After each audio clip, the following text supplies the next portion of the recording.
Hi guys, இன்னைக்கு நம்ம பார்க்க போகிறது பீட்ரூட் அல்வா. வாங்க எப்படி செய்யலான்னு பார்க்கலாம்.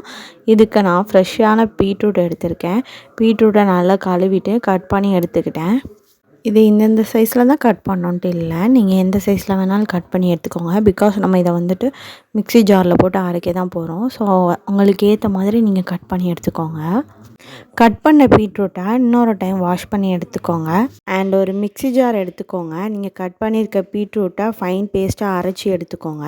நம்ம வீட்டு குட்டீஸ்க்கு பீட்ரூட் பொரியல்லாம் வச்சா சாப்பிட மாட்டாங்க. ஸோ அவங்களுக்கு இந்த மாதிரி ஸ்வீட்டாக செஞ்சு கொடுத்தீங்கன்னா விரும்பி சாப்பிடுவாங்க. பீட்ரூட் சாப்பிட்றதுனால நிறைய பெனிஃபிட் இருக்குது. நீங்கள் ஃபேர் ஆவீங்க, அயன் சத்து அதிகமாக கிடைக்கும், ஹெச்பி லெவல் அதிகமாகும், இப்படி சொல்லிகிட்டே போகலாம். ஸோ குட்டீஸ்க்கு வந்து நீங்கள் பீட்ரூட் கொடுக்குறதுனால நிறைய பெனிஃபிட் இருக்குது. ஸோ அவங்களுக்கு வந்து பீட்ரூட் கட்டாயம் கொடுங்க. அண்ட் நல்லா ஃபைன் பேஸ்ட்டாக அரைச்சி எடுத்தாச்சு. பேலன்ஸ் இருக்க பீட்ரூட்டையும் இந்த மாதிரி ஃபைன் பேஸ்ட்டாக அரைச்சி எடுத்துக்கோங்க. நெக்ஸ்ட்டு நீங்கள் ஸ்டவ் ஆன் பண்ணி அதில் ஒரு கடாய் வச்சு நீங்கள் அரைச்சி எடுத்துருக்க பீட்ரூட் பேஸ்ட்டை ஆட் பண்ணிக்கோங்க. இதை நல்லா மிக்ஸ் பண்ணிகிட்டே இருங்க. இந்த பீட்ரூட்டில் இருக்கக்கூடிய வாட்டர் எல்லாமே அப்சர்வ் ஆகிற வரைக்கும் நீங்கள் மிக்ஸ் பண்ணிகிட்டே இருக்கணும்.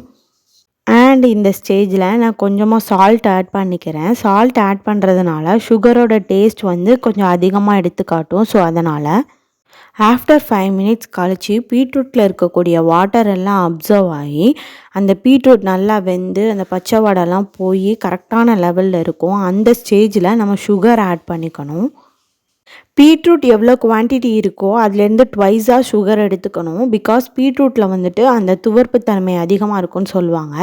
அது தெரியாமல் இருக்கிறதுக்காக நம்ம டபுள் மடங்கு சுகர் ஆட் பண்ணணும். ஒரு சின்ன டிப்ஸ் பார்த்துடலாம். பீட்ரூட்டில் இரும்பு சத்து அதிகமாக இருக்கிறதுனால பீட்ரூட் சாப்பிடும்போது தொண்டையில் போய் பிடிக்கும்னு சொல்லுவாங்க. அப்படி பிடிக்காமல் இருக்கிறதுக்கு ஒரு 3 drops லெமன் ஆட் பண்ணிக்கிட்டோம்னா அந்த துவர்ப்பு தன்மை வந்துட்டு கண்ட்ரோல் ஆகும். ஸோ அதனால் நீங்கள் 3 drops லெமன் ஆட் பண்ணிக்கோங்க. இந்த ஸ்டேஜில் என்கிட்ட லெமன் இல்லாததுனால நான் ஆட் பண்ணிக்கலை. அண்டு சுகரெல்லாம் மெல்ட் ஆகி சுகரும் அந்த பீட்ரூட்டும் நல்லா மிக்ஸ் ஆகி நல்லா கட்டியான கன்சிஸ்டன்சிக்கு வந்துடும். இந்த ஸ்டேஜில் நம்ம 3 ஏலக்காவும் 2 கிராம்பும் ஆட் பண்ணிக்கணும். கிராம்பு வந்து ஆப்ஷனல் தான். உங்களுக்கு வேணும்னா நீங்கள் கிராம்பு போட்டுக்கலாம். அப்படி இல்லைன்னா ஏலக்காய் மட்டும் போட்டுக்கிட்டாலும் போதும். அண்ட் கொஞ்சமாக நெய்யை ஆட் பண்ணி நல்லா மிக்ஸ் பண்ணிவிட்டு இந்த ஸ்டேஜில் ஸ்டவ் ஆஃப் பண்ணிவிடுங்க. அண்ட் ஒரு கடாயில் கொஞ்சமாக நெய் எடுத்திருக்கேன். அதில் black grapes, walnut, cashew nut and பாதாம் இதெல்லாம் ஆட் பண்ணி நல்லா ஃப்ரை பண்ணி எடுத்துக்கிட்டேன்.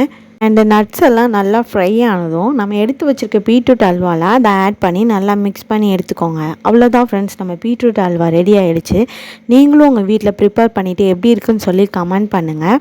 இந்த மாதிரி டிப்ஸ் அண்ட் ட்ரிக்ஸோட நான் நெக்ஸ்ட் வீடியோவில் உங்களை சந்திக்கிறேன். This is from Sharuthi. என்னோட சேனலை சப்ஸ்கிரைப் பண்ண மாதிராதீங்க. உங்கள் ஃப்ரெண்ட்ஸுக்கு ஷேர் பண்ணுங்கள். மறக்காமல் பெல் ஐக்கானை டச் பண்ணுங்கள். தேங்க்யூ ஃபார் வாட்சிங்.